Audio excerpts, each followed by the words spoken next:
Assalamualaikum warahmatullahi wabarakatuh. Selamat sore, salam sejahtera untuk kita semua. Salam, Om Swastiastu, Namo Buddhaya, salam kebajikan. Perkenalkan, nama saya Wilhelmus Wiodoi, akrab dipanggil dengan sapaan Bang Ewil. Saya berasal dari Nusa Tenggara Timur. Sekarang saya menetap di Saka, Kabupaten Kutai Timur, Provinsi Kalimantan Timur. Aktivitas saya sehari-hari, saya bekerja aktif sebagai salah seorang staf pegawai Dinas Komunikasi Informatika dan Persandian Statistik Kabupaten Kutai Timur. Juga kegiatan luar saya sebagai Kepala Markas Palang Merah Indonesia Kabupaten Kutai Timur. Ada tugas tambahan saya yaitu sebagai Ketua Paguyuban Ikatan Keluarga Besar Nusa Tenggara Timur, Kabupaten Kutai Timur. Saya mempunyai istri cukup satu, kemudian memiliki baru 2 anak. Nama saya Sri Jimawal. Usia saya baru 75, memasukin 75.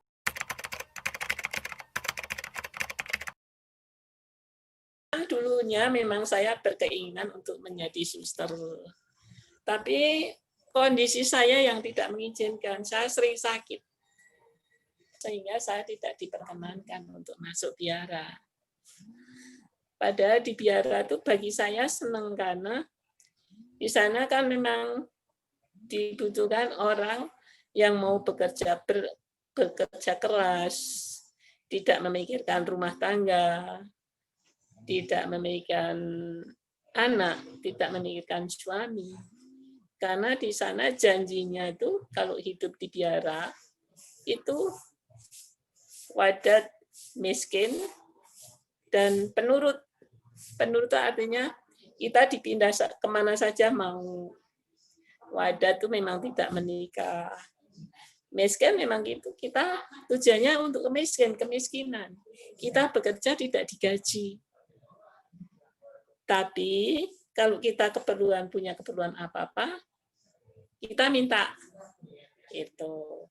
Memang saya dari kecil tuh saya kok nggak senang ya melihat ini suatu rumah tangga. Apalagi kalau melihat orang udah berantem masalah ini, masalah ekonomi, masalah macam-macam. Saya takut menghadapi itu. Jadi saya akhirnya karena mau masuk di biara udah ditolak. Kemudian saya mikir, ya nggak apa-apa ditolak, asalkan saya masih bisa bekerja untuk orang lain. Saya masih bekerja untuk menolong orang lain. Itu. Kemudian saya memutuskan untuk tidak menikah hingga sekarang. Nama saya Rian. Nama lengkap Rian Triwayu Pratama, biasa dipanggil Rian. Sekarang aktif di kegiatan kepemudaan dan bekerja di bidang event organizer. Sekarang berumur 26 tahun. Hai, aku Yolanda Desa, presenter TVRI Jambi. Buat aku, menjadi ibu tidak dinilai dari sebuah profesi. Karena menjadi ibu itu harus menjadi ibu yang bahagia dan juga ibu yang percaya diri, yang menghargai setiap pilihan hidupnya. Nama saya Mbah Mujiren, umurnya 72, itu di KTP.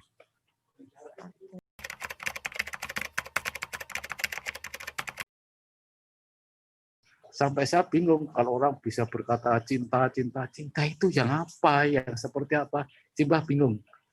Cinta saya cuma satu, sama Tuhan. Udah cuma itu. Ada yang nawarin perempuan dulu sama saya. Saya bilang, ya nanti dulu.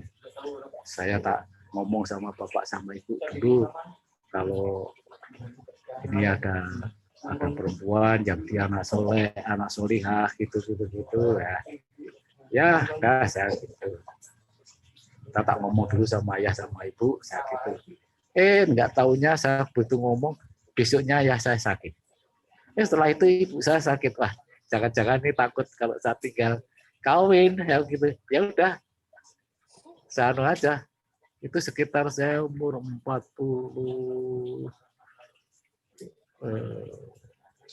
50-an itu saya umur kayak gitu. Ya udah, tapi ya udah ada masalah. Saya Nafisa Akmalia, saat ini berusia 27 tahun, seorang ibu dari anak berusia 2 tahun yang baru saja menamatkan studi S2 di bidang psikologi. Kuat. Penuh cinta. Istimewa. Hebat. Kemarin nggak terlalu lama sih sama ibu. Saya di usia 7 tahun, kalau nggak salah. Kelas 2 SD, 2001. Nah, jadi nggak terlalu banyak yang keingat sih sama ibu, kegiatan-kegiatan sama ibu.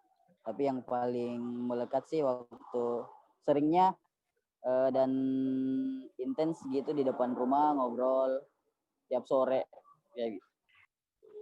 Momen paling berkesan bersama ibu buat aku adalah saat berbagi cerita. Karena ketika aku bercerita sama ibu tuh, aku bisa mengeluarkan semua isi hati aku, semua pikiran aku. Ibu bisa menjadi teman dan juga sahabat yang bisa mendengarkan semua keluh kesah aku. Di saat aku nggak bisa menceritakan apapun rasa aku dan pikiran aku, perasaan aku ke orang lain, orang pertama yang aku cari itu pasti adalah ibu gitu. Waktu saya sakit, ibu saya bawa ke rumah sakit tuh, rumah sakit kebetulan berdampingan dengan sekolahan saya. Waktu itu saya sedihnya tidak punya uang, kemudian mau naik becak itu nggak mampu, saya digendong karena saya nggak mau berjalan. Itulah saya yang nggak bisa lupa seperti itu.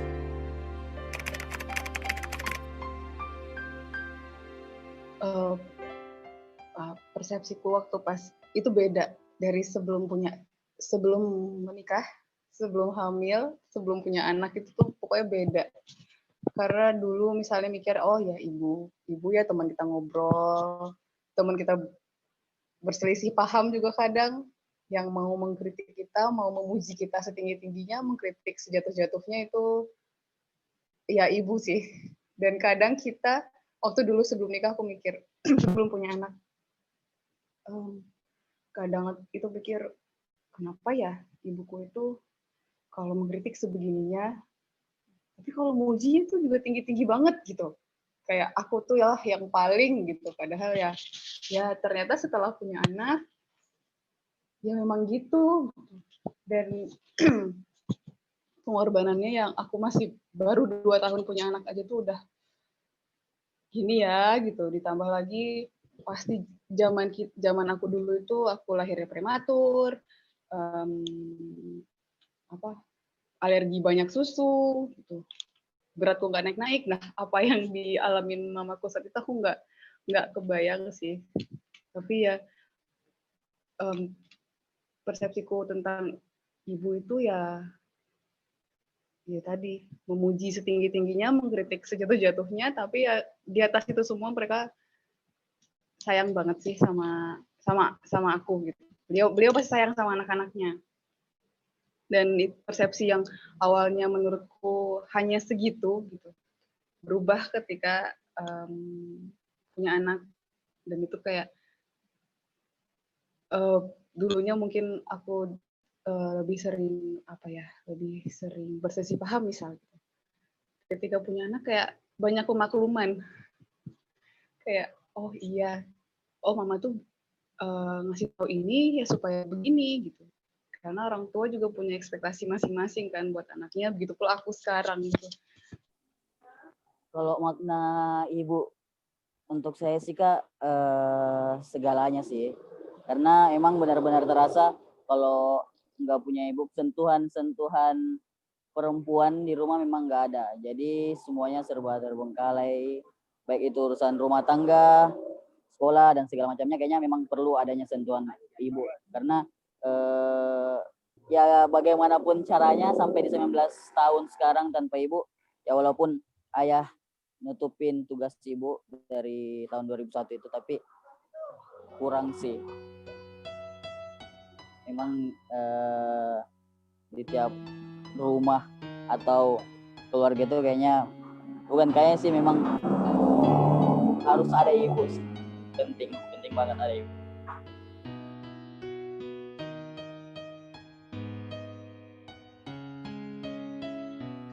Ibu itu penuh doa, penuh cinta, penuh pengorbanan. Kayak nggak ada orang yang bisa ganti posisi ibu. Kayak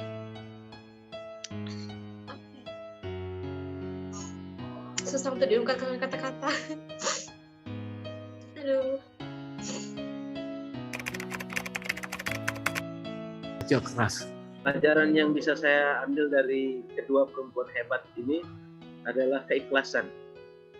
Keikhlasan ketika mereka coba memberikan dukungan kepada saya. Yang lebih dekat sama saya hari ini adalah istri saya.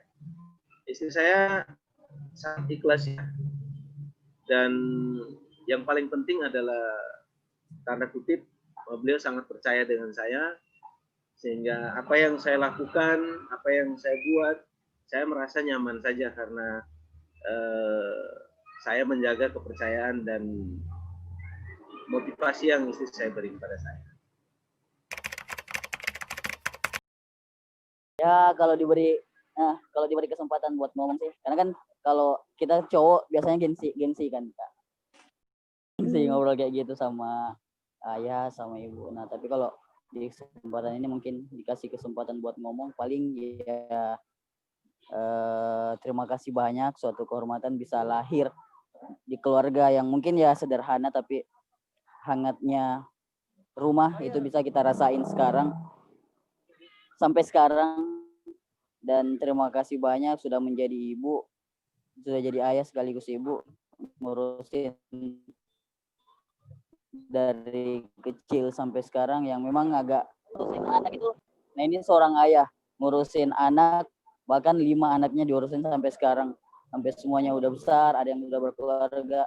Nah terima kasih, dan saya harap sih selalu bisa membanggakan, dan suatu saat saya mohon sama Tuhan biar dikasih waktu lebih panjang lagi usianya, biar bisa ngasih yang terbaik buat ayah, biar bisa ngebanggain dia, biar walaupun nggak akan terbalas sih semuanya, tapi saya usahain yang terbaik buat dia bangga, paling itu sekali. Ibu itu support system buat aku. Support system pertama, di mana ketika aku ngerasa aku nggak punya, atau aku ngerasa kayak nggak ada orang yang bisa support aku dan mendukung aku atas keputusan yang pengen aku ambil, cuman ibu satu-satunya orang yang selalu ngedukung aku dan support aku dan selalu nyemangatin aku buat mencapai setiap impian aku. Pokoknya aku sayang banget sama ibu. Dan harapan aku untuk ibu dan untuk seluruh ibu di dunia ini, semoga ibu-ibu di dunia ini tuh selalu menginspirasi, selalu mendukung anak-anaknya dalam keputusan yang positif, yang baik untuk masa depannya dan untuk kehidupannya, baik di masa lalu, di hari ini, dan di masa depan. Dan semoga ibu tuh selalu sehat, selalu menjadi ibu yang bahagia, karena aku percaya ketika ibu itu bahagia, maka ibu juga akan menciptakan anak-anak yang bahagia. Ketika ibu penuh cinta, maka anak-anaknya juga akan menjadi orang yang penuh cinta. Dan ketika ibu itu penuh dengan doa-doa, dengan kata-kata yang baik, maka juga anak-anaknya akan penuh dengan doa dan kebaikan dalam hidupnya.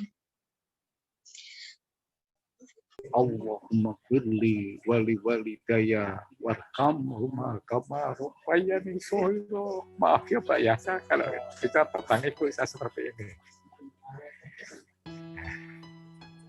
Ya Allah, ampunilah dia mereka ya Allah. Kasihanilah mereka. Seperti mereka kasihan sama saya, menyayangi saya ketika aku masih kecil. Ya harapan saya cuma itu. Ampunilah mereka ya Allah. Setiap habis Jumat, setiap habis sholat, saya pasti gitu Pak.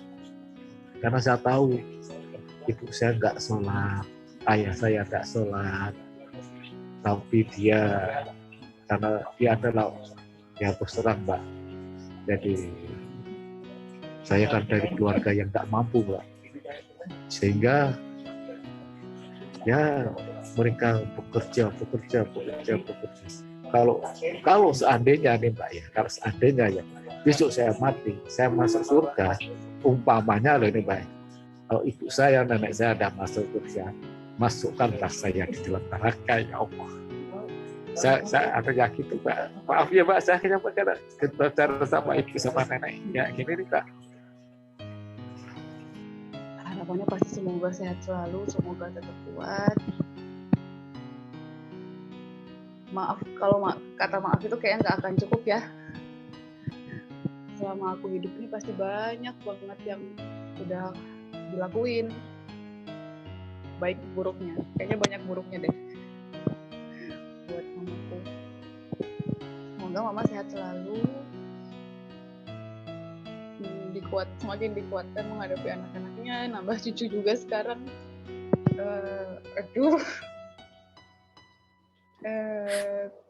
Ya, mama sehat selalu, semakin kuat.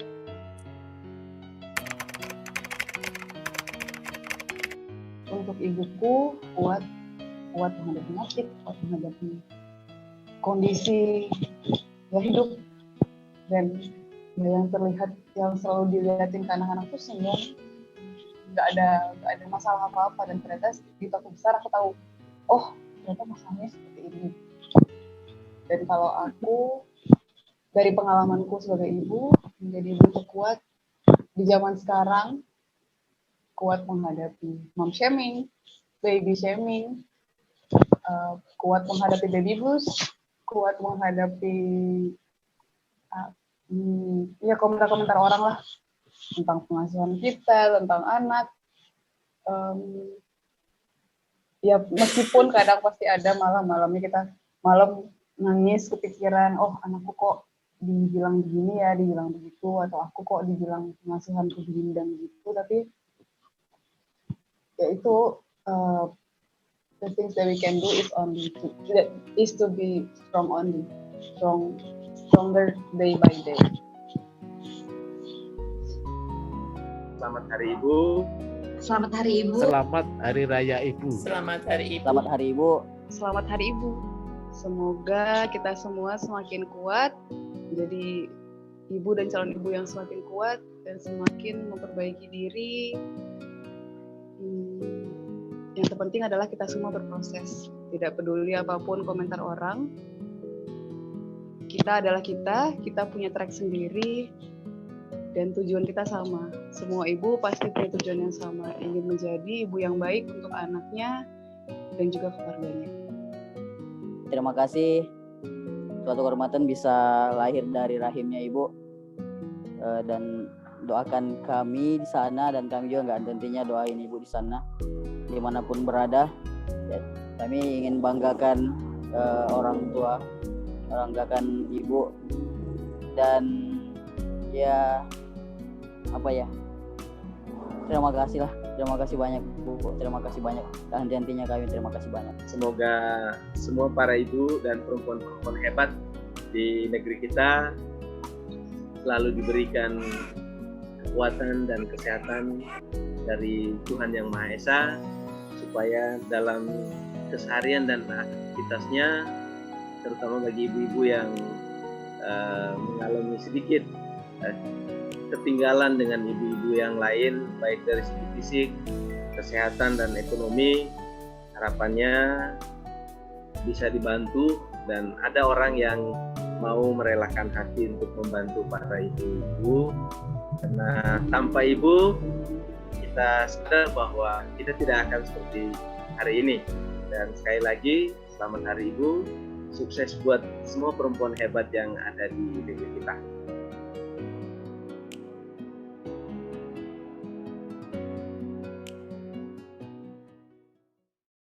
Dan saya juga punya prinsip filsafat saya yang sampai sekarang, jadilah kamu lilin, beri mereka penerangan walaupun kamu hancur dulu. Tidak masalah.